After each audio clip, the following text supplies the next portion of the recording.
Did you know that your obedience to God has the power to not only change your life, but an entire generation? My name is Yasmin, and I am super excited to be with you here today. But before we head into the message and worship, we're going to be talking about some of our favorite classic fall movies. Because guys, let's be honest, sweater weather, it's here, and it is November, so let's celebrate that. So let me kick it off to Jake.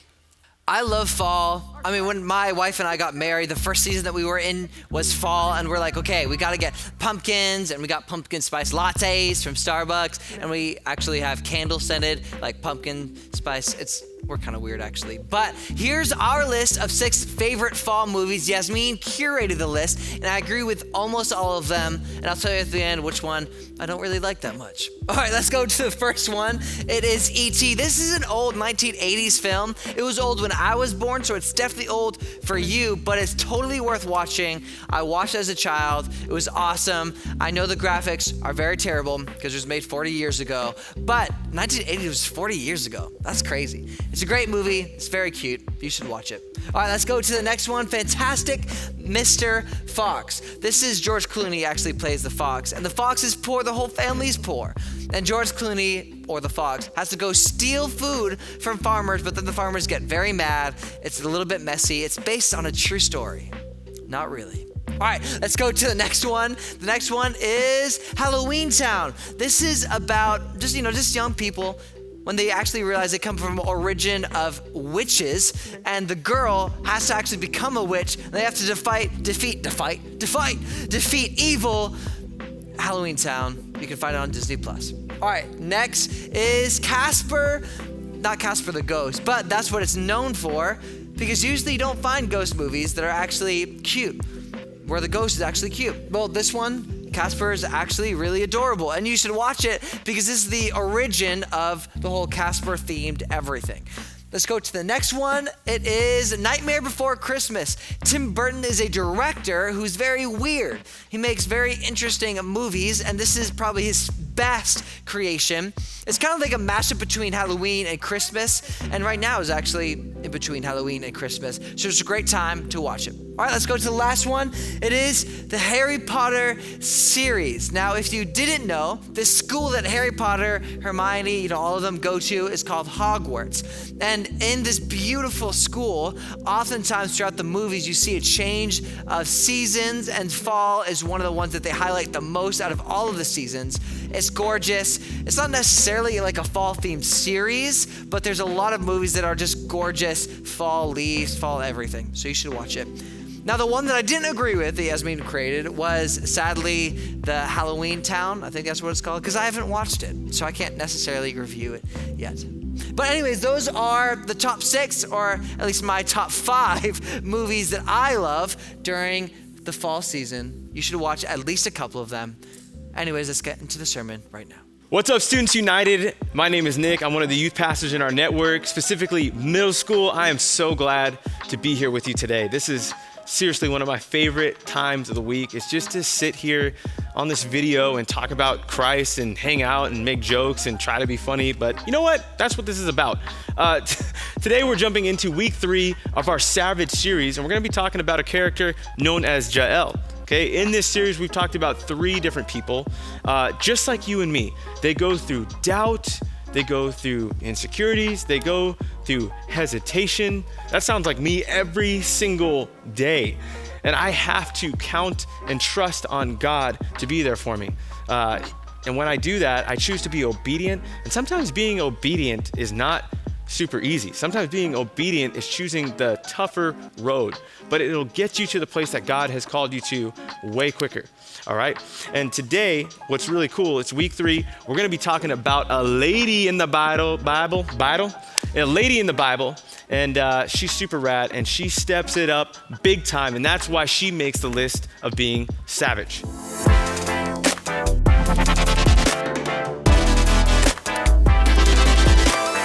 All right, everybody, it's story time, and I want to tell you about a dude named Chuck Yeager, okay, AKA the GOAT of being a pilot. Chuck Yeager. In the 1940s, countries all over the world were racing to break the speed of sound in flight. That is Like, what? You can break the speed of sound flying? Like, whoa! Like, didn't Superman do that? Anyways, he wanted to reach Mach 1, and the problem was every country failed because the pilot bailed as the pressure was too much for them to bear.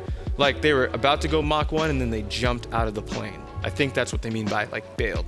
No, probably not. I don't think you could jump out of a plane at Mach 1. Anyways, when a plane approaches the speed of sound, the shock waves increase, air pressure builds up, and the wings are forced downward. This sends the plane into an absolute nosedive, so much that, like scraps from their plane can start falling off. And it's not very fun approaching the speed of sound. Okay, I've never done it before. I wouldn't recommend it unless you're one of those guys, okay? Chuck Yeager, a young American pilot, was not having any of that quitter mentality, okay? He was like, what's up, man? We got this, okay? And he got on this plane. He climbed up to 42,000 feet in his plane, okay? And he approached Mach 1, and what he did, the plane started to shake violently, okay? I would expect the plane going almost Mach 1 to be shaking really fast. I don't care how tight everything is. You're going Mach 1, okay?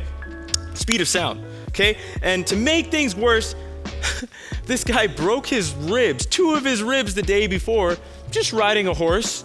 But who cares? We're going Mach 1 the next day, so let's go. And so he jumps into the plane. He broke his ribs the day before.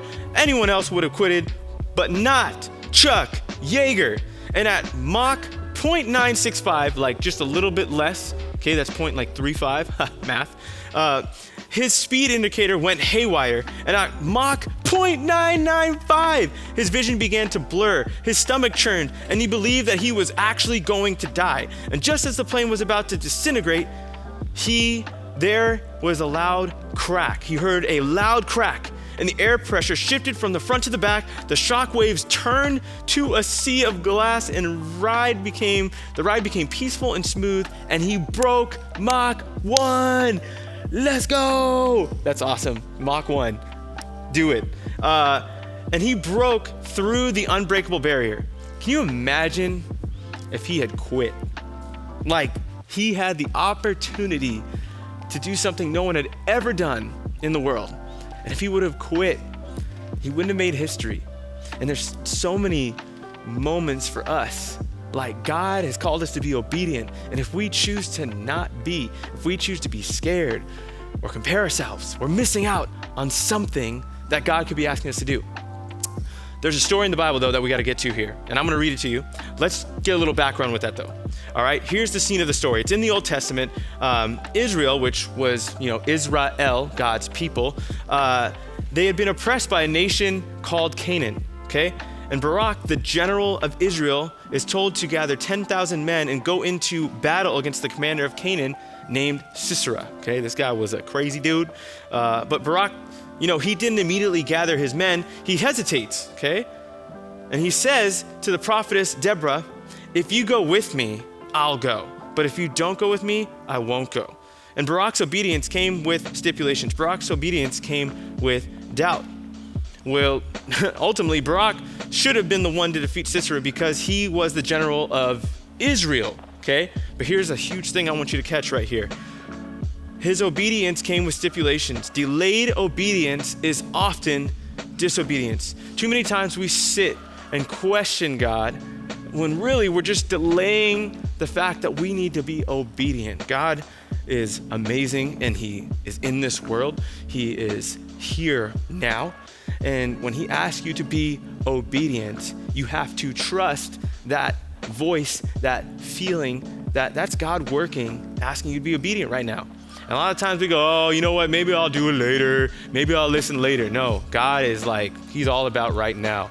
And he's calling you to be obedient, because what we see in this story as we keep on reading on is that obedience now is what saves the nation of Israel. Okay?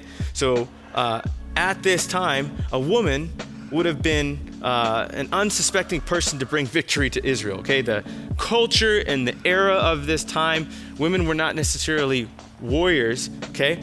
The men were the warriors. And this is what it says in 2 Samuel. We read this a couple weeks about David is the Lord does not look at the things people look at. People look at the outward appearance, but the Lord looks at the heart. And this is the awesome truth, The ability to step up is not determined by stature, but by surrender. So check out this story found in Judges. Sisera, meanwhile, fled on foot to the tent of Jael, the wife of Heber the Kenite, because there was an alliance between Jabin, king of Hazor, and the family of Heber the Kenite. Jael went out to meet Sisera and said to him, "Come, my lord, come right in. Don't be afraid." So he entered the tent, and she covered him with a blanket. "I'm thirsty," he said. "Please give me some water." And she opened up a skin of milk and gave him a drink and covered him up. "Stand in the doorway of the tent," he told her. "If someone comes by and asks you, 'Is anyone in there?' say no." But Jael, Heber's wife, picked up a tent peg and a hammer and went quietly to him while he lay fast asleep, exhausted. And she drove the peg through his temple into the ground, and he died. Just then Barak came by in pursuit of Sisera, and Jael went out to meet him. "Come," she said, "I will show you the man you're looking for." So he went in with her, and there laid Sisera with the tent peg through his temple, dead. On that day, God subdued Jabin, king of Canaan, before the Israelites. And the hand of the Israelites pressed harder and harder against Jabin, king of Canaan, until they destroyed him. What a moment. Imagine the fear, the doubt, maybe the insecurity or hesitation that was going through Jael's head. Like, she literally took a peg and put it through someone's head. There is so much fear that I would have. There is a lot of doubt. There's a lot of, oh my goodness, I'm about to take someone's life. But you know what? That was a person that was standing against the kingdom of Israel, God's people. And in that moment, obedience showed up in Jael's life. And she did the thing that saved her entire nation. Comparison will crush your ability to be obedient. It's so easy for us to look at the people around us and think, maybe God could use them, maybe God could use that person. Jael could have easily thought, man, there are other people amongst the nation of Israel that could do this better than me. But in that moment, which is usually when we need it most, she chose to be obedient. There is a moment that you're gonna face, and you're gonna have to choose to be obedient, or you're gonna delay that obedience. But every time we sit there and delay that obedience, we do not know how much we are pushing us back behind what God has for our life. How many times have you allowed comparison to trap you out of the thing, God's will for your life? How many times have we allowed that? For me, there's been times in my life where comparison became more important to me than obedience. And that has led me down the trails that I've had to backtrack and come back and say, God, this starts with truth. This starts with you. So many of us struggle with that. It's time to allow the Lord to be your strength and step into obedience despite any of the comparisons that you may be feeling, okay? God has created you for something incredible, far greater than you can imagine. So don't be pulled into the comparison trap, okay? And here's the ultimate truth we want you to take away from with this series as we wrap up this series. Here's what we want you guys to know. Your obedience has the ability to change not just your life, but an entire generation. We see in this story that Jael's obedience to kill the king of a different nation to set their nation free, she impacted her whole entire nation. Obedience goes a long way, especially when it's right now instead of delayed, okay? We gotta be students who say yes to God when He speaks up, okay? What would happen if you stopped when God asked you to do something and you truly ignored the comparison and just believed that what God was asking you to do was the right thing to do? So today, let's surrender our fears. Let's surrender our doubts and our insecurities. Let's choose to be obedient now, not obedient later, and take hold of the victory that you and I have in Christ.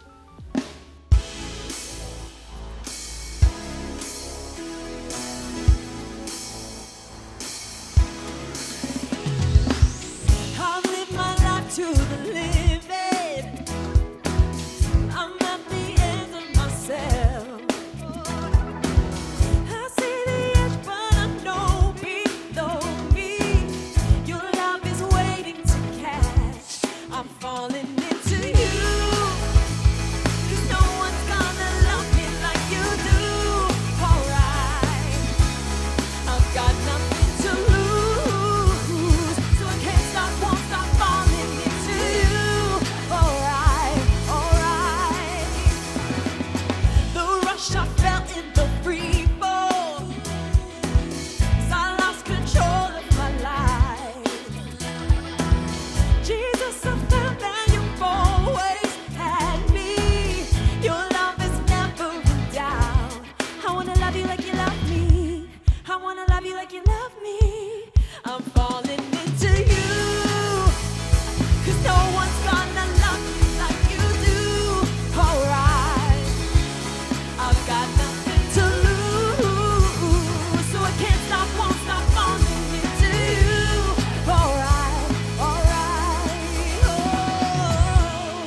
love you like you love me.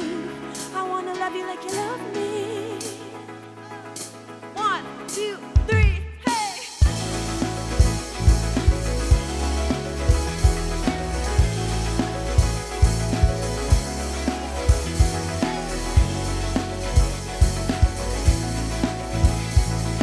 Oh, yeah, yeah. I'm falling into you. 'Cause no one's gonna love me like you do, yes. I've got nothing to lose, so I can't stop, won't stop falling into you, my God. I'm falling into you, 'cause no one's gonna love me like you do, no. I've got nothing to lose, so I can't stop, won't stop falling into you. Alright, I'm falling into you. Oh, I'm falling into you, my God. I'm falling into you, yeah. I'm falling into you. I'm falling into you. I'm falling into you. Hey. Thank you so much for tuning into our service online. But if you are kind of like, okay, I'm ready to meet in person, here is the information for the Chula Vista campus about when we're meeting in person. We are having outdoor services for you, and we hope we're able to see you in person and not on a screen for once. So I love you guys so much, and I will see you guys next week.